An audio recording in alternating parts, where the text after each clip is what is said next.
గుడికి పోతే ఫస్ట్ దేవుని దర్శనం కోసమే లైన్లు కడతాం. తుర్తిగా కొలుసుకొని మొక్కులు అప్పజెప్పినాక ఆ టెన్క దేవులు ఆడేది ప్రసాదాల కోసం. కమ్మటి లడ్డూలు, పులిహోర, వడలు, తీరొక్క ప్రసాదాలు కొనుక్కొస్తాం.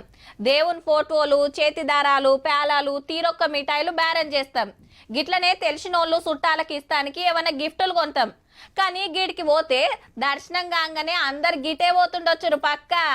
పైసలిచ్చే ఏటీఎం కాదుల్లో బంగారం ఎండి బిల్లలు ఇస్తది. అది సుత దేవుళ్ళ ఫోటోలతోటి కారట్ గీకొచ్చు, PhonePe, Google Pay scan చేయొచ్చు. అరగ్రామ్ కాంచి అర్ధ తులం దాకా బంగారు బిల్లలు, అర్ధ తులం కాంచి 5 తులాల దాకా ఎండి డాలర్లు పెట్టిండ్రు.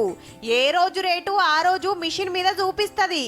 ఎంత కావాలనో చూసుకోవాలి, అంతమందం పైకం కట్టాలి. గంతే బంగారం ఎండి బిల్లలు బయటికి వస్తాయి. We have got the embossing on the coins of Shankar Chakra Namam. We also have got Balaji's embossing on the coins. Tirupati కాబట్టి ఎంకన్న బొమ్మ శంకు చక్ర నామాలు.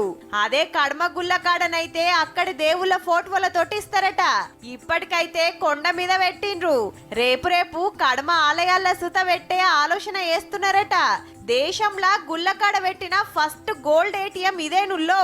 తిరుపతి పోతే కమ్మటి లడ్డూలు, దేవుని పటాలు తీరొక్కటి కొనుక్కొస్తారు. ఈ కాంచెలి ఎంకన్న బంగారం ఎండి డాలర్లు సుత పట్టుకరావచ్చు. చూడుర్రి మరి.